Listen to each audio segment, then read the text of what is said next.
Peu à peu. Hein. Si aujourd'hui tu me parles de développement personnel, c'est quelque chose que les Africains,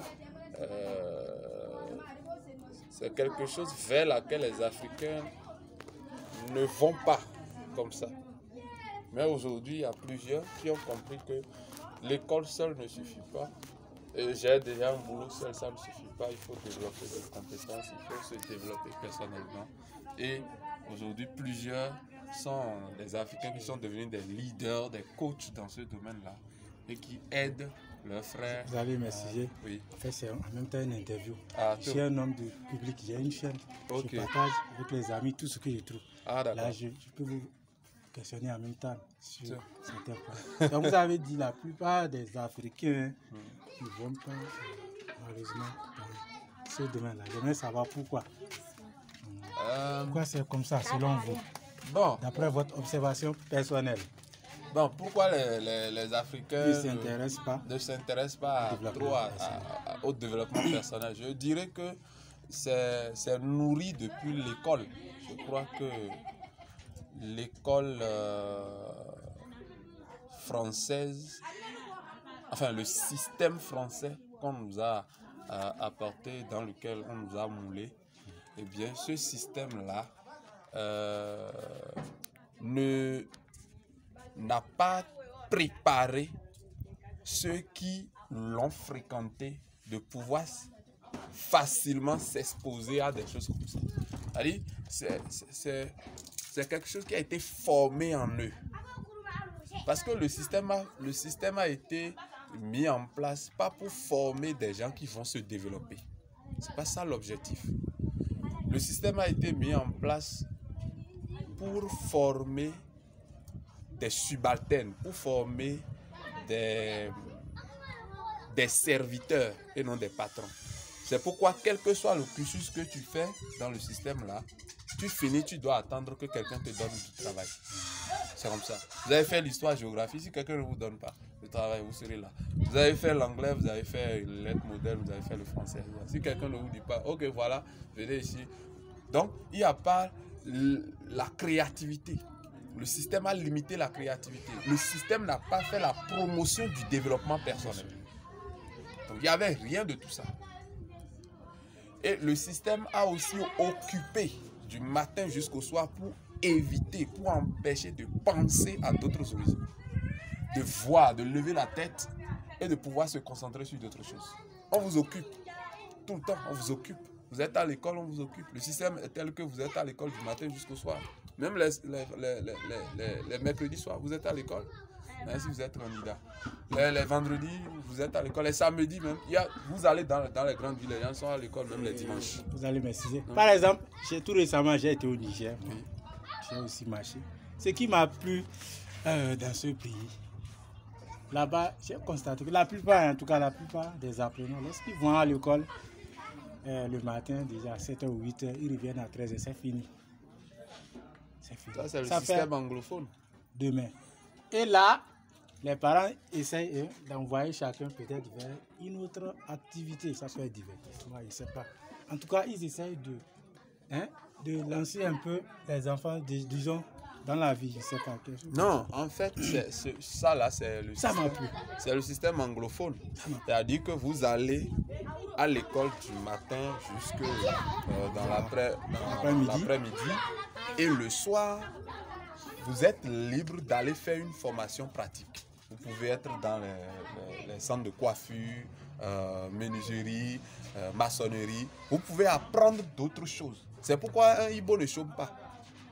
N'allez pas voir un Ibo qui dit « Je ne sais pas ce que je dois faire ». Il n'y en a pas. Pourquoi? Ce genre de développement, c'était déjà, c'est-à-dire le système dans lequel ils ont été éduqués a permis déjà ça. Donc, vous n'allez pas voir un Ibo qui dit « J'ai fini l'école, bon, j'attends que le gouvernement me donne ». Parce qu'on leur a déjà enseigné que ce n'est pas comme ça que ça se passe. Il faut toujours faire du business. Il faut être dans les business, d'autres activités qui vont te donner de revenus. C'est pourquoi, même déjà à l'université, si vous allez, je crois, dans les universités des pays anglophones, plusieurs sont ces étudiants qui viennent au cours avec leur voiture, leur véhicule. Parce qu'ils ne font pas seulement l'école, ils font aussi le business, ils sont dans d'autres activités. Donc je crois que c'est déjà cette base-là. L'école en est pour beaucoup dans cette affaire. L'école, le système français en est pour beaucoup dans cette affaire. Alors, dans ce cas, que faut-il faire, surtout nous? Qu'allons-nous faire? D'abord, la responsabilité doit être partagée. La responsabilité doit être partagée. Et l'État doit prendre conscience que le système est en train de nous détruire. Et l'État doit trouver les voies et moyens pour pouvoir libérer ses citoyens de ce poids-là. Parce que si par exemple l'élève est occupé du matin jusqu'au soir, ça va, c'est clair, il ne pourra pas faire autre chose. Si une décision n'est pas prise en haut pour pouvoir changer les éléments du système, ça va toujours continuer comme ça. Les enfants ne pourront pas avoir la possibilité de vaquer à d'autres occupations que l'école. Ils sont occupés. Ils sont occupés uniquement par l'école. Donc, il faut que ça commence d'abord par là. Maintenant, au niveau personnel, je crois que chacun doit comprendre qu'il est responsable de sa vie. C'est vrai, on va dire non, c'est telle personne qui est responsable, c'est l'État qui doit faire ceci, l'État. Parfois, l'État n'a pas forcément tous les moyens qu'il faut pour pouvoir le faire. Peut-être que l'État est en train, les responsables, les dirigeants sont en train de faire ce qu'ils peuvent faire. Parce que quand on rentre dans l'analyse de cette situation, c'est un peu plus complexe que... voilà. C'est un peu plus complexe. Parce que même si un président africain aujourd'hui veut changer les choses, il ne peut pas du jour au lendemain se lever et changer les choses. Donc, il y a trop de choses qui sont autour de l'affaire. Parce que celui qui vit de ce système-là ne va pas vouloir que quelqu'un puisse se lever et changer les choses automatiquement, donnant ainsi un exemple aux autres ou un certain réveil aux autres. Ça va créer d'autres problèmes. Non, ils ne veulent pas vouloir. C'est pourquoi ils seront prêts même à éliminer tous ces dirigeants-là qui pourront se mettre dans cette dynamique-là. Donc, il y a ça. Donc, chacun, de façon individuelle, nous devons prendre conscience qu'il y a quelque part, moi je dis toujours aujourd'hui, élève, je n'ai pas badiné avec les études. Non, non, non, non. On a beaucoup travaillé.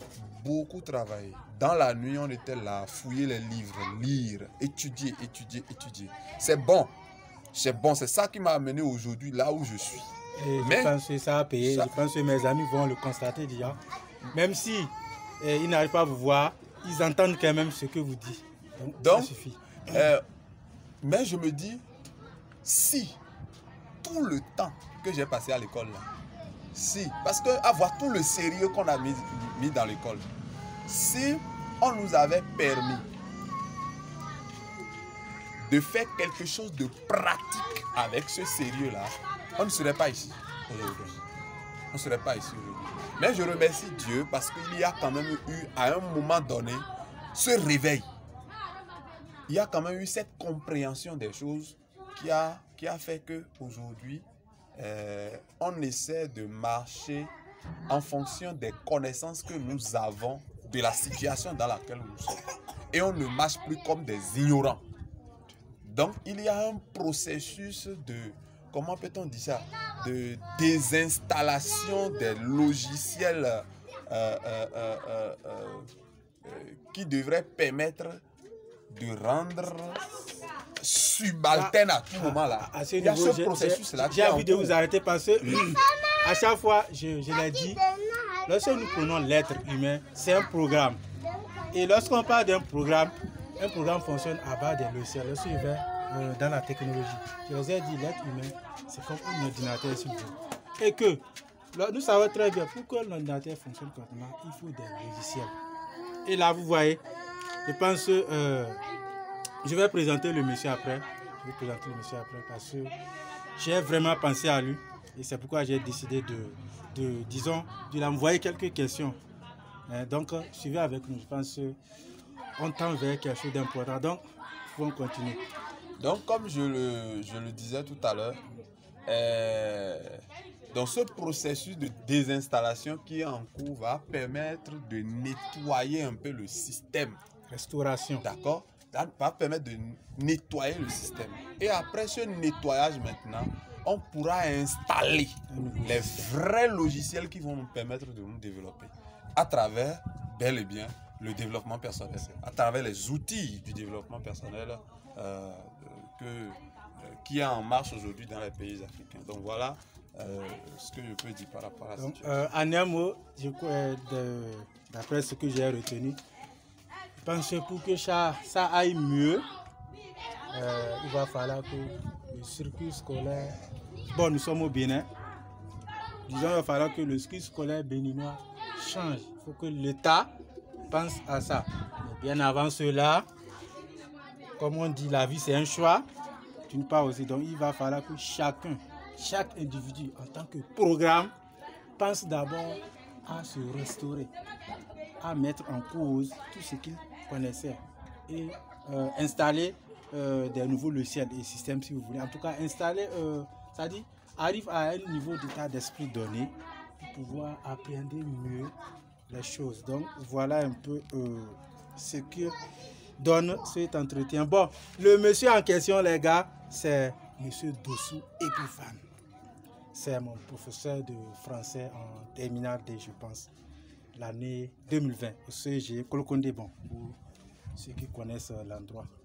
Et Kolokondé Bon, c'est dans la commune de Djougou, si vous venez au Bénin. Donc Kolokondé, c'est un arrondissement. Donc, je pense que nous allons nous arrêter là. Et comme d'habitude, chacun de son côté va analyser les choses et nous revenir en commentaire. Donc on attend vraiment ce que vous pensez aussi. Parce que la vie de l'autre, c'est très important. La communication, c'est très important aussi. Donc je pense que je vais m'arrêter là pour le moment. Parce qu'on n'a pas fini avec le monsieur.